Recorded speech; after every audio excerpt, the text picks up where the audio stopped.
ಯದುವೀರ್ಗೆ ticket ಬೆನ್ನಲ್ಲೇ Congress full alert ಆಗಿದೆ. ಬಿಜೆಪಿಯ ಒಕ್ಕಲಿಗ ನಾಯಕನಿಗೆ ಗಾಳ ಹಾಕಿದೆ ಕಾಂಗ್ರೆಸ್.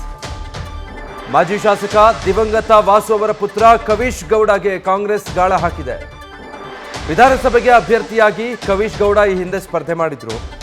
ಚಾಮುಂಡೇಶ್ವರಿ ಕ್ಷೇತ್ರದ ಬಿಜೆಪಿ ಅಭ್ಯರ್ಥಿಯಾಗಿ ಸ್ಪರ್ಧೆ ಮಾಡಿದ್ರು. ಒಳ್ಳೆ ಮತಗಳನ್ನು ಕ್ರೋಢೀಕರಿಸಿದ್ರು, ಬಟ್ ಗೆಲುವು ಸಾಧ್ಯ ಆಗಿರಲಿಲ್ಲ. ಆದರೆ ಈ ಬಾರಿ ಅದನ್ನ ಮತ್ತಷ್ಟು ಪ್ರಯತ್ನದಿಂದಾಗಿ ಗೆಲುವಿನ ದಡ ಸೇರಿಸಬಹುದು ಅನ್ನೋದು ಕಾಂಗ್ರೆಸ್ ಲೆಕ್ಕಾಚಾರ. ಹೀಗಾಗಿ ದಿವಂಗತ ವಾಸು ಅವರ ಪುತ್ರ ಕವಿಶ್ ಗೌಡಗೆ ಕಾಂಗ್ರೆಸ್ ಗಾಳ ಹಾಕಿದೆ. ಡೀಟೇಲ್ಸ್ ಕೊಡ್ತಾರೆ ರವಿ ಪಾಂಡೂಪುರ ಲೈವ್ ನಲ್ಲಿ ಜಾಯ್ನ್ ಆಗ್ತಾ ಇದ್ದಾರೆ. ರವಿ, ಈಗ ಕಾಂಗ್ರೆಸ್ ತಂತ್ರಗಾರಿಕೆ ಬಿಜೆಪಿಯ ಅಭ್ಯರ್ಥಿ ಯಾರು ಅನ್ನೋದ್ರ ಮೇಲೆ ನಿರ್ಧಾರ ಆಗುತ್ತೆ ಅನ್ನೋದಿತ್ತು ಮೈಸೂರಿನಲ್ಲಿ. ಸೊ ಈಗ ಯದುವೀರ್ ಒಡೆಯರ್ ಅಖಾಡಕ್ಕೆ ಇಳಿದಿರೋದ್ರಿಂದ ಕವಿಶ್ ಗೌಡ್ರಿಗೆ ಕಾಂಗ್ರೆಸ್ ಗಾಳ ಹಾಕಿದೆ ಅಂತ.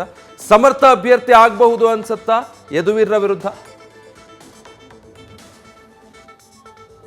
ವಿಜಯ್, ಖಂಡಿತವಾಗ್ಲೂ ಬಿಜೆಪಿಯ ಅಭ್ಯರ್ಥಿ ಯದುವೀರ್ ಅಂತ ಹೇಳಿ ಘೋಷಣೆ ಆಗ್ತಿದ್ದಂತೆ ಕಾಂಗ್ರೆಸ್ನಲ್ಲಿ ಯಾರು ಅನ್ನೋ ಪ್ರಶ್ನೆ ಇತ್ತು. ಅದಕ್ಕಾಗಿ ಕಾಂಗ್ರೆಸ್ ನಾಯಕರುಗಳೆಲ್ಲರೂ ಕೂಡ ಅಭ್ಯರ್ಥಿಯ ಹುಡುಕಾಟವನ್ನು ನಡೆಸಿದ್ರು. ಈಗ ಸದ್ಯ ಕವಿಶ್ ಗೌಡ ಅವರ ಹೆಸರು ಕೇಳಿ ಬರ್ತಿದೆ.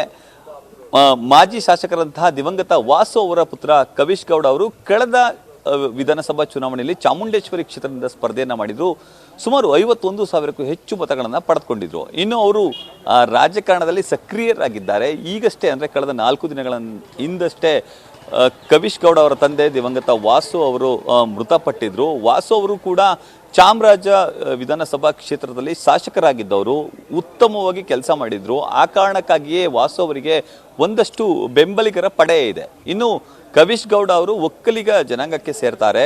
ಈ ಒಂದು ಕ್ಷೇತ್ರದಲ್ಲಿ ಒಕ್ಕಲಿಗ ಜನಾಂಗದವರೇ ಹೆಚ್ಚು ಮತದಾರರಿರುವ ಕಾರಣಕ್ಕಾಗಿ ಆ ಒಂದು ವ್ಯಕ್ತಿಗೆ ಟಿಕೆಟ್ ಅನ್ನು ನೀಡಿದ್ರೆ ಕನ್ಸಲ್ಟೇಟೆಡ್ ಆಗಿ ಓಟಗಳನ್ನು ಪಡಿಬಹುದು ಅನ್ನೋದು ಕಾಂಗ್ರೆಸ್ನ ಲೆಕ್ಕಾಚಾರ. ಆ ಕಾರಣಕ್ಕಾಗಿಯೇ ಒಕ್ಕಲಿಗರೇ ಇರುವಂತಹ ಈ ಒಂದು ಕ್ಷೇತ್ರದಲ್ಲಿ ಕವಿಶ್ ಗೌಡ ಅವರಿಗೆ ಖುದ್ದು ಗಾಳವನ್ನು ಹಾಕುವಂಥ ಕೆಲಸಕ್ಕೆ ಮುಂದಾಗಿದ್ದಾರೆ. ನಿನ್ನೆ ಮೈಸೂರಿಗೆ ಆಗಮಿಸಿರುವಂತಹ CM ಸಿದ್ದರಾಮಯ್ಯ ಅವರು ಕೂಡ ಒಮ್ಮೆ ಕವಿಶ್ ಗೌಡ ಅವರನ್ನ ಭೇಟಿಯಾಗ್ತಾರೆ, ಮಾತನಾಡ್ತಾರೆ ಅನ್ನೋ ಮಾತುಗಳು ಕೂಡ ಕೇಳಿ ಬರ್ತಿದೆ. ಅಂತಹ ಒಂದು ವಲಯ ಈಗ ವಾತಾವರಣ ಈಗ ಸದ್ಯ ಮೈಸೂರಿನಲ್ಲಿ ಈಗ ಕೂಡಿ ಬಂದಿದೆ.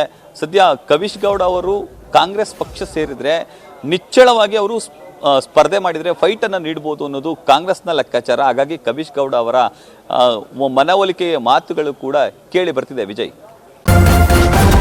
ನ್ಯೂಸ್ ಫಸ್ಟ್ ನಿರ್ಭೀತಿಯಿಂದ ನಿಮ್ಮ ಪರವಾಗಿ.